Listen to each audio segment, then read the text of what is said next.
Hey friends, Chubby Meeple, here to take a look at a game for you and preview something. It's not a Kickstarter preview because this game is not going to Kickstarter. This game will be entering pre-orders coming up here in the next few weeks in early August. The game we're going to take a quick look at today is called Paupers Ladder. This is from designer Paul Stapleton and it'll be published by Bedzit Games. Let's jump to the table. I'll give you a quick overview of how it plays and then I'll jump back and tell you my overall thoughts.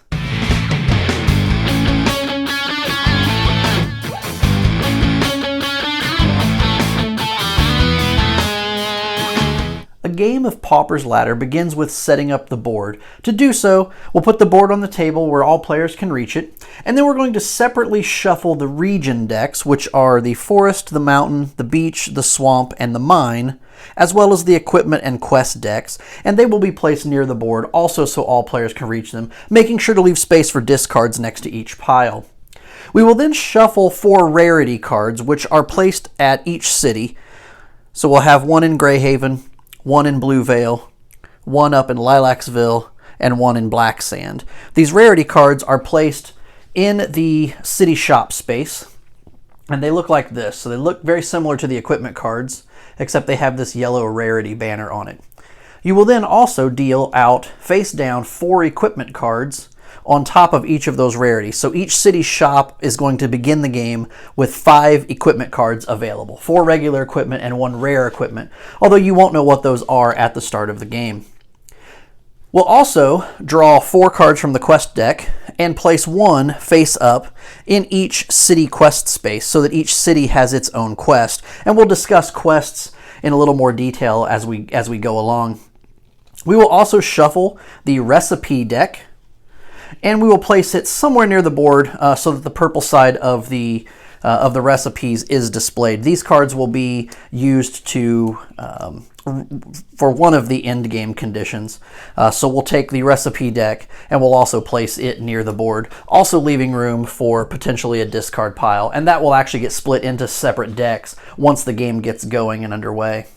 We also will make a supply of gems near the board. These are off camera for the purposes of the video. These gems come in values of 1 and 5. When players collect gems, they'll simply take them from the bank, and when they lose or pay gems throughout the game, those gems will get returned to the bank. We will also lay out the 4 bird cards where all players can see them with their trained side up. So there are 4 birds in this game that will be basically your companion throughout the game. So we have a magpie, a swift, a canary, and a crow. Once these birds have been trained, they will have particular special abilities. So for example, the magpie, when the magpie collects gems, it collects an extra gem. The trained crow adds 1 to its strength when it's fighting. So there's some examples there. So we'll lay those birds out face up so that all players can see them, and we'll allow them to begin drafting those games or drafting those particular companions as the game goes on. We will then lay out the pauper cards. There are 4 pauper cards, and you will be able to lay those out. I'll just hold one up here as an example. This is one of the pauper cards, just to give you an idea. There is a 2-player side. On the back side of this card is a different pauper with a different backstory, but this is for a 3 or 4-player game. It changes some of the numbers that are required for meeting your end game conditions. So players will select one of these paupers, and we'll select this Sissy Greslang here. She is the vermin hunter from Greyhaven, which is this city down here. So if we were to select Sissy, we would simply take her card. We'll place her face up on the table. Let me move these birds out of the way here so that we can see Sissy. Other player, after I've selected my starting pauper, or the player character that I'm going to do, other players in turn order will select as well. I'm setting up for a 2-player game, so we'll only have a second one. I'm also going to keep their player card and other decks off camera just for sake of space. Then in reverse turn order, players are going to select a bird. So we'll give, the second player who drafted will take one, and then we'll take a bird here. Any unused paupers and birds can simply be returned to the box. They won't be needed this game. I want to break down the pauper card just to give you an idea of what we're looking at here. Obviously, we talked about the number of players. In the upper corner here is going to give you, it's going to tell you which side of the pauper card you're going to use. So in a 2-player game, we're going to use Sissy Greslang here, and we'll have that information there. You have the Pauper's name, her trade, so Sissy Gresling's her name, her trade being the Vermin Hunter, and the city that she comes from, which is Greyhaven, which is also her starting space on the board. She also has her virtue track. You'll see the virtues there of 1, 2, and 3, and this is keeping track of how many virtues she has unlocked. The first player to unlock 3 virtues, or complete 3 of these virtues out of the 5 possible, when we'll see those in a second, is the winner of the game. So you're trying to complete 3 out of 5 virtues, and this is tracked with a token. You also then have the aviary, where her bird companion will be kept, starting on the untrained side. And at any time you can pay 4 gems to upgrade that bird or train that bird. You have your purse, where you will store gems you've collected. Your recipe book, where you will keep your learned recipes there. You also have any starting equipment. Sissy begins the game with a rat axe, so this lets her roll a lucky charm and add the number that's rolled to her strength value in a fight. The trophy room is where you will collect any monsters that you defeat along the way. And then you have the journal, which is where you will record or keep any of the quest cards that you've completed along the way. The different virtues that you will have in the game, in order to complete them, you have the virtue of generosity, which is obtained by discarding 40 gems. So you collect 40 gems, you discard those 40 gems, and you will learn the virtue of generosity. That allows you to take your pauper token and place it on the number 1 space, and then the 2 and the 3 as you complete those virtues. One of the other virtues you can learn is the virtue of knowledge. This is completed by learning 5 recipes, and we'll take a look at recipes in a second. Once you have learned your 5th recipe, you've completed the virtue of knowledge. Your trophy room is actually good for a couple of different virtues. You can learn the virtue of bravery by discarding a total of 40 strength from creatures that you've defeated. And we'll talk about that when we take a look at the encounter decks over here and what creatures do and how those work. You also can earn the virtue of magnificence if you discard 1 dragon. There are dragons that you will encounter or can encounter. If you defeat one of them in battle, you can discard that dragon and learn the virtue of magnificence. And finally, you have the virtue of fellowship. To complete the virtue or learn the virtue of fellowship, you must discard 3 completed quest cards. So you'll complete the quests, they'll get stored in your journal. Once you have 3 of them, you can discard those to learn the virtue of fellowship. And again, once you've learned 3 of those 5 virtues, if you're the first person to do so, you will win the game. Your pauper will also begin the game with 5 gems. This is a good time to point out that what you're seeing on camera is prototype material. The final components will be different. There may even be some changes to some of the art, some of the component quality as well. But you are looking at a prototype here, so this is not final component quality. Again, your pauper will start the game with 5 gems. And you will take your pauper, and your pauper, in this case, again, a little meeple, could be different in the final product. You'll place that, the meeple that represents your pauper will be placed inside the city that your pauper originates from. And in Sissy's case, we're going to place her in Greyhaven. And we also have a token that identifies our bird companion. So for our crow, we also place the bird companion with our pauper in Greyhaven. The paupers also have their own outcome decks. Now these outcome decks are used in battle and will determine different values, different strength values throughout the game. So you may flip over a card that just has a number on it. So in battle, if I were to flip this card, I would have a strength of 5 against whatever creature or encounter I'm going up against.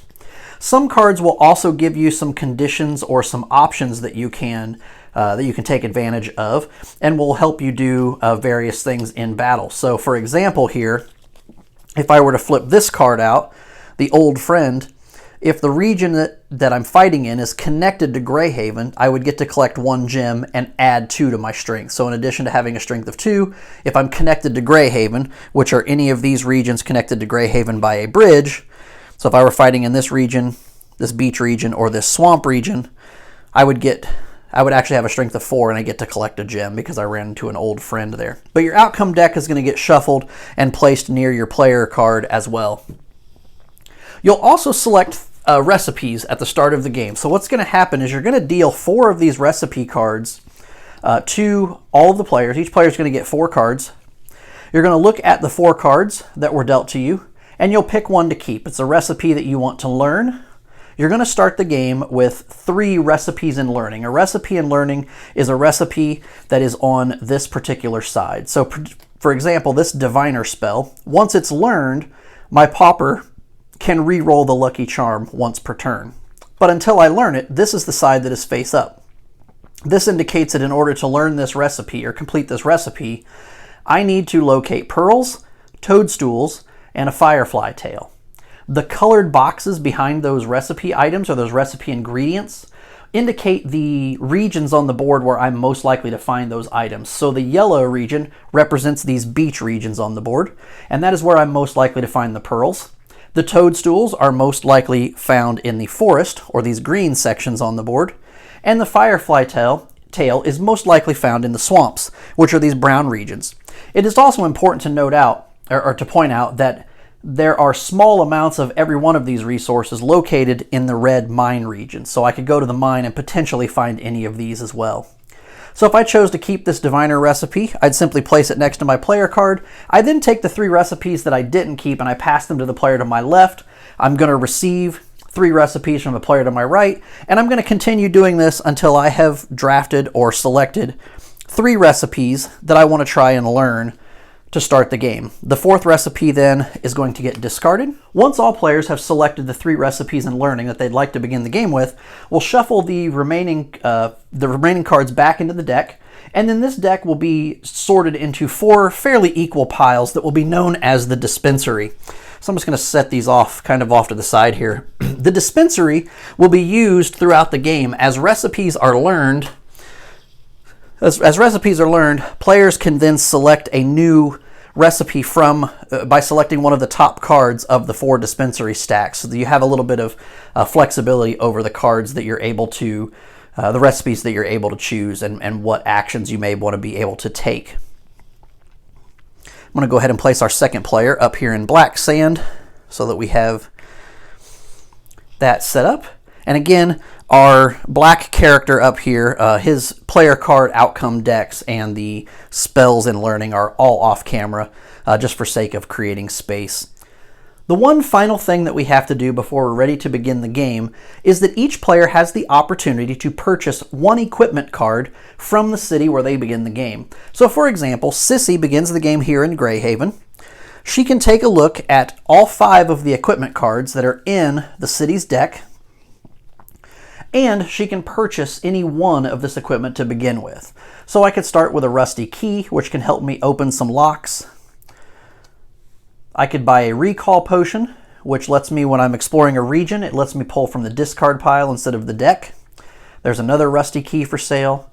There is a dagger, which lets me roll the lucky charm and add the number rolled to my pauper strength, which I already get to do anyway because of my axe that I begin the game with.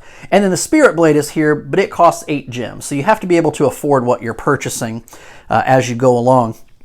I think what I'm going to do here is I'm going to spend 2 gems to start out with, and I'm going to buy this rusty key because as you explore the regions, you could potentially find treasure chests and other lock boxes that you're going to need a key to get into, and it might be nice to just have one of those. So we simply return the 2 gems to the supply, and we place the rusty key in the inventory. The inventory is up to 5 items. You can discard those items. If I were to purchase another item from the store or from another store on the board, I could discard something already in my inventory in order to make room for that 5th item. Also, with the recipes, you can have a total of 5 recipes, and that is a maximum of 3 recipes in learning. Once I've purchased my starting equipment, I will then take a card off the top of the equipment deck face down and add it to the equipment deck, replacing the card that I just purchased. So there will always be 5 pieces of equipment available in all 4 of the cities along the board. Once all players have purchased their starting equipment, we are ready to begin the game. Let's take a look at gameplay. Player turns in Pauper's Ladder consist of 2 steps, moving and exploring. First is the movement step. Moving is always optional, so your bird companion and your pauper, they can stay together and move together, or they can move separate of one another, and you can take separate move and explore actions with your characters, so either your pauper and your bird. You'll be able to do both on your turn in any order that you wish. Your bird, for movement, can either stay where it is, or it can move into a connected region. Connected regions are regions that are bound or connected by one of these bridge icons. So for example, for Greyhaven, I can move into this swamp because it's connected by a bridge, or I can move into this beach where it's connected by a bridge. However, there is not a bridge connecting to this mountain region, so I can't move there. There is a bridge connecting the mines, so I can also move there. So I have 3 movement options between my 2 characters. Again, the bird can either stay where it wishes or it can move. We're going to move the bird, just for sake of example, we'll move the bird over into this swamp region. Then, after moving, the bird must explore. So if I was staying where I was, I would have to explore in that region, or if I've moved, I'm exploring in the new region. So the bird has moved to the swamp, and exploring simply means we turn up the top card in that deck, and we resolve it according to the type of card that it is. And we'll take a look at that in a second. Once my bird has done that, I will then move my pauper either to the same location, I can stay where I am, or I can move to another location. But again, I must explore once I've done my movement, whether I choose to move or not. Exploration begins from there. One thing to point out when moving is that characters, whether that be your bird or your pauper, move from region to region and not tile to tile. Meaning that if I move from Greyhaven and I want to do 2 moves would be the swamp and then into the jungle or into the mine. It's not counting the individual squares that are outlined on the board. This whole region of swamp is 1 space. These 3 squares of jungle count as a space, as do the mines, as do these 3 swamps, and so on. The other difference between moving your bird and moving your pauper is that your bird can move 1 region at a time. So I moved my crow over here to the swamp. That ends its movement. I moved my pauper onto the beach, and I can stop there. However, if I would like to move to an adjacent region or would like to move further, I can spend 1 gem for every region that I want to move past the first one. So if I wanted to move into the mountain region, maybe to try and find the dwarf beard or the yeti claws that I need for my recipes and learning, I could simply spend 1 gem and move my pauper up to the mountain and do my exploration there. Let's take a quick look at how exploration works. Exploration can happen in one of 2 ways. If I move into a region that does not already have a face-up card or a face-up tile there, then I'm going to have to draw the top card of the deck. However, if there were already a tile in this swamp, for example, that was already turned up from a previous exploration action that maybe hasn't been defeated or by the conditions on the card hasn't been removed from the board yet, I could choose to interact with that already face-up card instead of choosing another one. For the bird, when you're doing exploration, there are a few things you could run into. The bird in the swamp could flip over an event card. The event cards are recognized by these blue backgrounds, and some of them will be discarded immediately, as this one is. This just says to draw 1 equipment card and add it to your inventory, and then this card is discarded. So that would simply be discarded. There are also event cards, however, that will stay on the board. So if we were to find the Trickster, if your pauper has learned the fewest virtues, the Trickster will give you 3 gems or an equipment. The Trickster stays in the region until she has given something. So in the case of this board, or the case of this particular event, that would stay on the board. And this is an example of moving into the swamp at a later date, having completed the most virtues. Maybe I have an opponent who's completed a virtue and I've completed none. I could then come here and activate the Trickster for my Explore action rather than flipping up a new swamp card and taking either 3 gems or 1 equipment, and then the Trickster would get discarded. Other things that you can find, we'll have our pauper up here exploring the mountains, is we could find hazards along the way. So this is a bandit. This stays in the region until it's defeated. The layout of a bandit card here is the strength value that I need to meet or exceed in order to beat the bandit. This is the type of creature that I'm fighting. In this case, it's a humanoid. Then we have rewards at the bottom if I end up defeating this bandit. I can either keep this for 2 gems, I can keep it for 4 strength in my trophy room, or I can use it for this haversack item down here and end up taking an equipment card. There's also a fail condition on this particular creature that if I fail to fight it, then I lose an equipment. So I have to be really careful fighting the bandit. If you flip out a hazard, you must encounter it immediately. So let's take a look at how this bandit action would work, or how this bandit encounter would work. The first thing we need to do is we need to determine our total strength. Right now, I have a strength of 0 because I don't have any items that give me an innate strength. The bandit has a current strength value of 4. I'm going to take my outcome deck that I have, and I'm going to flip up the top card of that deck.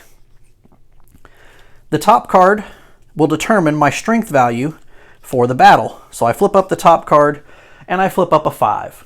So I flip up a 5. I now have a stronger strength than the bandit, meaning that I will be winning this fight.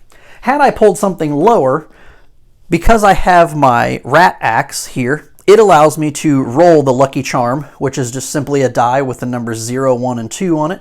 I roll the lucky charm and I could add that result to what I have. I don't really need to do that here. I would defeat the bandit.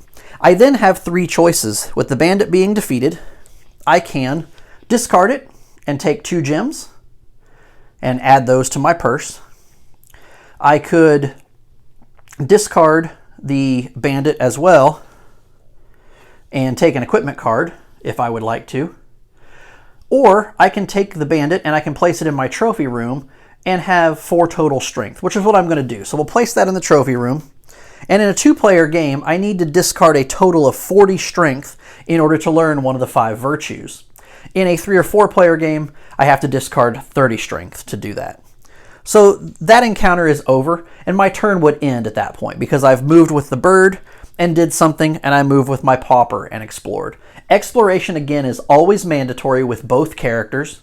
Movement, however, is optional. One of the other things that you could find when exploring, and I'm going to use my pauper as an example up here in the mountains again, you can find ingredients that work toward your recipes. So in this case, I found Yeti claws, which I do need for this Wraith recipe. Down at the bottom, you'll see the Yeti claws there. When I find an ingredient that I need for one of my recipes, I simply tuck it under to show that I have found one of those recipes, or one of those ingredients for the recipe. I simply tuck it under the card and I leave it there. A recipe is completed when any 2 of the 3 ingredients have been found. So now I can complete this recipe for Wraith if I find bone meal, which is located in the swamps and could also be found in smaller proportions in the mines, or if I travel to the forests and find some fairy dung in one of the forest spaces. Again, I could also find it in the mines as well. It is also important to note that some of the encounters that you have, some of the monsters that you will fight, can also be claimed for their resources. For example, in the mountains, you can run across a Yeti, and if you defeat the Yeti in battle, you can use it as Yeti claws for a recipe. Once the recipes are completed, all of the ingredients that you used are simply discarded back to their respective discard piles. The recipe is flipped over to its purple side and learned. So in this case with the Wraith, if I were to learn this, my pauper can move through and explore in regions that contain hazards. Normally, if you move into a region containing hazards, your movement ends and you must encounter that hazard at that point. I would then also get to select a new recipe from the four stacks that are making up the dispensary, and that would go face up on the table. So let's say I wanted to take this unlock. It would go face up with the recipe side facing up. And now I have another recipe in learning. If I complete 5 recipes, meaning that 5 recipes are showing this purple side, and they also are granting me abilities as the game goes on. Once I've completed 5 recipes, then I will learn the Virtue of Knowledge, which is one of the virtues that I would need in order to win. Once I've taken my turn, I've moved with the bird and explored, I've moved with my pauper and explored, or done that in the other order, moved and explored with the pauper first and then the bird, then it becomes my opponent's turn to do the same thing, moving with the bird and exploring the swamp, moving with the pauper, and exploring the jungle in this case, or the forest in this case. Play is going to continue in this manner until one player completes 3 of the 5 virtues. Once that happens, the player who does that first will be the winner and the game will end immediately. When a character chooses to explore a city region, so meaning you've moved your character into the city region, you can do a couple of things. You can either buy and sell at the shop, meaning that you look through the equipment deck like we did at the start of the game. You look through the 5 cards that are there. You pay the gem value of that particular item that you wish to purchase. It goes to your inventory. This then goes face down and you add a new equipment card to it. You can also sell equipment for gems back to the shop. If you choose to sell, you're going to take a card from your inventory and add it face down to the top of the city shop deck, and you'll collect gems equal to half of the equipment's cost, rounded up. Of course, when you finished buying and selling, then you put the city shop deck back on the board, and then your character's turn would end at that point. If there are ever, so let's say someone had sold a couple of equipment items to Greyhaven here, and there were 7 cards in this deck. As equipment is getting purchased from Greyhaven, the only time it gets replenished is when there are less than 5 cards after something has been purchased. You can also, in a city region, complete a quest. Quests that have this red icon on them indicate that it requires a character to be in that city in order to complete this particular quest. So for example, this Treasure at Sea quest, you're going to find 5 gems in the Shipwreck. The Shipwreck is one of the cards that will come out of this beach Explore deck, or the Explore region. You'll find 5 gems in the Shipwreck, which will get stored on your journal to indicate they came from that. And then when you return to the city, and you're in Greyhaven in this case, you can discard those 5 gems, and then you will be able to claim this card. So you'll claim this card. You'll also get the reward listed here, which is either 3 gems or 2 equipment, your choice.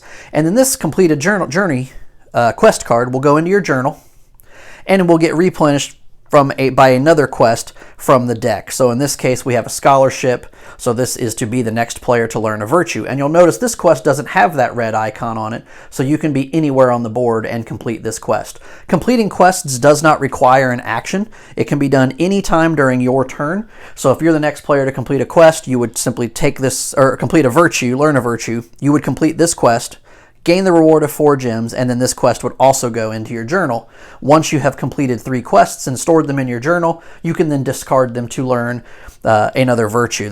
In this case, it would be the virtue of fellowship, which is again one of the 5 virtues that you need to learn in order to win the game.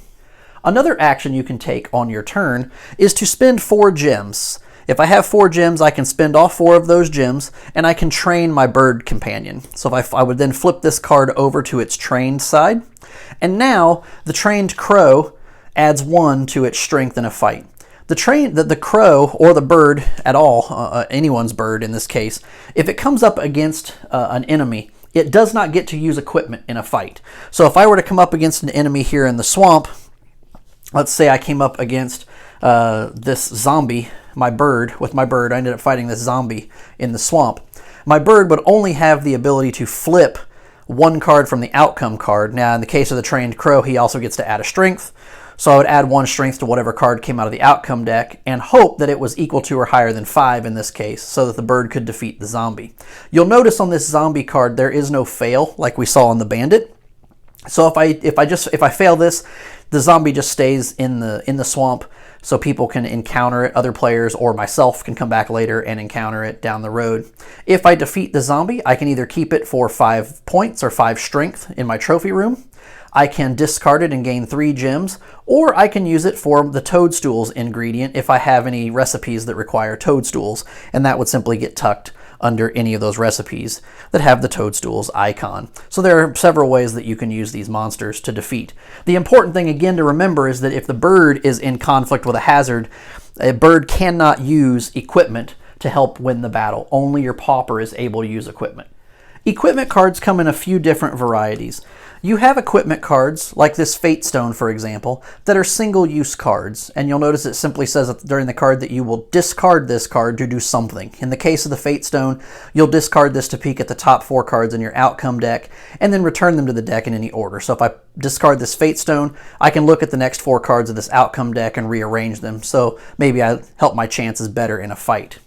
You will also have some items that can be used twice before they have to be discarded, and they are denoted by this little symbol here, this little white arrow circle inside a blue circle. So when you use the Might Potion, this will add 2 to your pauper strength, and it can be used in addition to a weapon. We'll talk about weapons in a second. The first time I use the Mighty Potion, I'm going to rotate it 90 degrees to show it's been used once. If I use it a second time, it then gets discarded to the equipment discard pile, and I no longer have it in my inventory. It is important to point out that when selling equipment back to the cities, if I have used the Might Potion one time, I can no longer sell this card. Items that can be used multiple times must be unused in order to be sold. The third type of equipment that we may run across is a weapon card. Weapon cards have this little dagger or sword icon in the upper right-hand corner, and this is simply a weapon that your pauper can use in fights with hazards. So in the case of the sword, it simply adds one to the pauper's strength, and this is an ongoing weapon that they will keep. So even if they use it in battle to add one to their strength, it doesn't get discarded once that battle is over. They get to hang on to this until they choose to discard it, or something along the way makes them do so. And that is how the equipment works in the game. I want to talk a little bit about hazards again. And we're going to use the example of my pauper being here in the beach. We go to explore and we pull out this sea beast, which has a strength of 7 to defeat. Again, whenever you discover an encounter or turn up an encounter out of one of the decks while exploring, you must immediately face it. However, we'll put the sea beast in here and we'll see if I happen to defeat that with my outcome deck. So we'll take a card off the top card of the outcome deck again, and we'll see what that gives me from a strength standpoint. I flip up a 6, so we'll put that here. So my strength is 6 against the sea beast 7. I have the ability with my axe that I have here to roll the lucky charm, which is the die 0, 1, or 2, and I can add that to my strength. So I'll roll the die and I rolled a 0. So that means that my strength for this fight stays at a 6 against the sea beast 7. So I'm going to lose this fight. One of the things that you can do in battle is you can spend, once per turn, you can spend 1 gem to roll the lucky charm and add it to your strength. And I could do that in addition with Sissy, since she can do that with her axe. I could also spend a gem to try it again. So if I were to spend a gem, try to re-roll. If I were to defeat the sea beast, I have the option of, again, keeping it for points in my trophy room, discarding it for 5 gems, or I can claim an equipment card from this. Let's say I don't defeat it and it stays here, my opponent takes their turn, moves around, does some exploration on the board. When it comes back to my turn, I'm starting in this region with an encounter or a hazard that's already been revealed. I do not have to fight this encounter. I'm able to move out of that region if I wish. I only have to fight it when I first discover that. The exception to that are traps. So if you find a hazard trap, so in this case the sand trap, this has a strength of 4 to defeat, and it distinctly says on the card that characters in the region cannot move until the trap is defeated, and no weapons can be used. So I can't use my rat axe to try to defeat this sand trap. So if the sand trap were the hazard that I had here, and the sea beast was not, then my pauper is now stuck in this beach region until I'm able to defeat that sand trap by pulling or having a strength value of 4 or higher from my outcome deck. Once that is defeated, then this card could then be claimed for its 4 value in the trophy room, just like any other hazard could. You'll notice that this sand trap does not have any icons on the bottom for gems or for any other rewards, so this would simply be claimed in my trophy room, going toward my strength and my virtue of bravery. Gameplay is going to continue until one player has completed 3 of the 5 virtues in the game. That player will be declared the winner. And that is everything you need to know to learn how to play Paupers Ladder. So that is Paupers Ladder. I gave you a brief overview. Hopefully it wasn't too confusing. The game itself is very simple. You move with one of your 2 characters. You explore in the region you either stayed in or moved into, and then you do the same with your other character, and then it's your opponent's turn to do the same thing. And that goes on until one of you has completed 3 of the 5 virtues in the game. The person to do so first is the winner. Overall, I really enjoy the gameplay of this. It gives me a lot of memories of playing Talisman. It does have a very Talisman. You're moving around the board, you're flipping over a card, you're doing whatever the card says. You may have to fight something. There's no dice in this. The outcome deck is really unique. There are some choices that have to be made in terms of, do I want to roll that lucky charm? Do I want to spend the gems? Which virtues am I going to proceed and try to solve? Because you have to do 3 of the 5, you can't avoid combat because there are only 2 virtues that are not combat related. Well, I guess that's not true. You do have the questing virtue. So you have recipes, you have quests, and you have gems that you could discard. Now, most of the time you're going to get those gems from doing combat. So you're not going to be able to avoid hazards in the game and not going to be able to avoid fighting, but you don't have to worry about the die roll. You're not rolling dice other than choosing to do so with that lucky charm.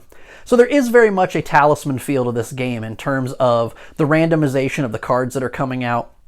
That being said, I've never had a game of Paupers Ladder last any longer than about an hour, maybe an hour and 15. The box says 60 to 90 minutes. That is incredibly accurate. You're not going to be sitting around the table for multiple hours on end like you can be with talismans sometimes. But it does bring back a lot of that same gameplay of moving into a location, flipping a card based on the region that I'm in, and doing something, following the instructions on that card, and then either discarding it or leaving it there if I didn't, and then I can choose to encounter that later. So it is really similar to Talisman in that respect. I do like the aspect of having a pauper to move around, as well as having a bird companion that I can either keep with me or I can send out on its own.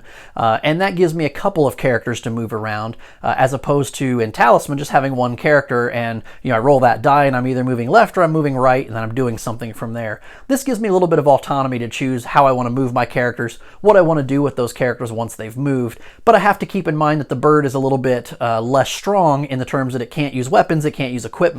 So it's got to fight any hazards it encounters completely on its own. So it's best if I have the ability to use that bird to collect ingredients. Maybe it's probably best to do that than to try to fight with the bird and then use the pauper to do all of my hazard encounters with, if I can help it at all. There are going to be times where you're doing encounters with your bird and you just can't help it because that's what comes out of the deck. The other thing that I really enjoy about this game is it really gives me the ability to determine how I want to go to win. Again, I keep comparing this to Talisman, but if you sit down and play it, and you may even have looked like it in the video, there's a lot of similarities in gameplay. In Talisman, you're trying to get what you need to get to the center of the board so that you can cast that command spell multiple times and kill everyone on the board and win that way. This game, Paupers Ladder, gives me the ability to determine how I want to go. Do I want to be generous? Then learn the virtue of generosity by collecting a bunch of gems and then discarding them, which is symbolizing me giving that money away. Do I want to complete quests? And take quests that are coming from the 4 cities that are on the map, and get that virtue of fellowship and just quest by finding things through the decks rather than having to fight.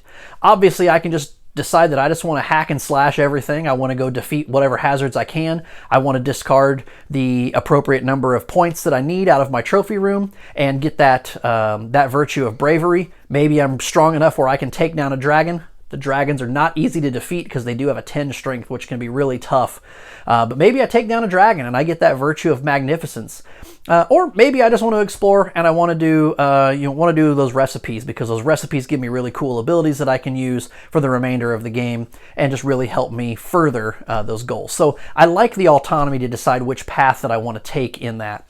There is not really a lot of direct player-to-player combat. I can't attack the other bird. I can't attack the other paupers. Now, there are cards that do implement a little bit of a take that element, in that I may be able to play a card that lets me steal gems from you, or I may find something that steals gems from you and gives them to me, or makes you lose gems. There may be cards that come out that say, the person who's done the fewest of this, something bad happens to them, and that just may affect one of the other players simply because I've done more in the game. But generally, there's not any direct take that where I can't go in and just hack and slash you and attack you. If you're in a region, I can move into that region. You're not blocking me, and I'm not blocking you from doing the same thing. So I really do enjoy that as well. That being said, there's not a feeling of it being multiplayer solitaire, which was one of the concerns that I had when I was reading through the rule book, and I noticed that there wasn't a lot of player interaction, a lot of direct player interaction. But there's not a lot, it's definitely not solitaire, because you have to pay attention to what's going on the board. If someone doesn't defeat a monster with a 6-7 strength, maybe I want to go defeat that for myself before they get the chance to do it, so that I can take those points into my trophy room and be that much closer to being able to learning that virtue of bravery. So you're definitely paying attention there. And like I said, there is some interaction there with being able to, take equipment from people, taking gems from people, from some of the events that happen. Overall, I really enjoyed my time with Paupers Ladder. I've played this with my 13-year-old daughter. She actually beat me in her first game playing it, so that in my mind, speaks to how simple the game is to play. She enjoyed it, even though even though it was an hour long and there was a lot of choices to be made. She really enjoyed the gameplay. She wanted to play it a second time, so we sat down and played it a second time almost immediately. We broke for dinner, of course, but she wanted to play it almost immediately because she really enjoyed that. I've played this with my regular game group as well, and have had some enjoyment out of that as well. So I definitely, if this looks like anything you'd be interested in, if you like Talisman but don't like the sometimes 3-4 hour game that it can turn into, this might be a great alternative for that. It gives you a taste of that Talisman gameplay with the randomization and the exploration of the tiles and the map and the world that you're in. Then definitely check this out. Like I said, it's going to be hitting pre-orders coming up here in early August. I will be putting a link to that pre-order store when it goes live, so keep your eye in the description of this video. I'll certainly send it out across social media, Twitter and Facebook as well, so that you can see that and pre-order if it is something that looks interesting to you. If you have any questions, drop them in the comments below. I will answer those as best of my ability, which should be pretty easy to get those answered for you. If I can't, I'll turn over to Paul and see if Paul can help out. I'm sure he'll probably be keeping an eye on the comments as well. But until next time, keep gaming, friends.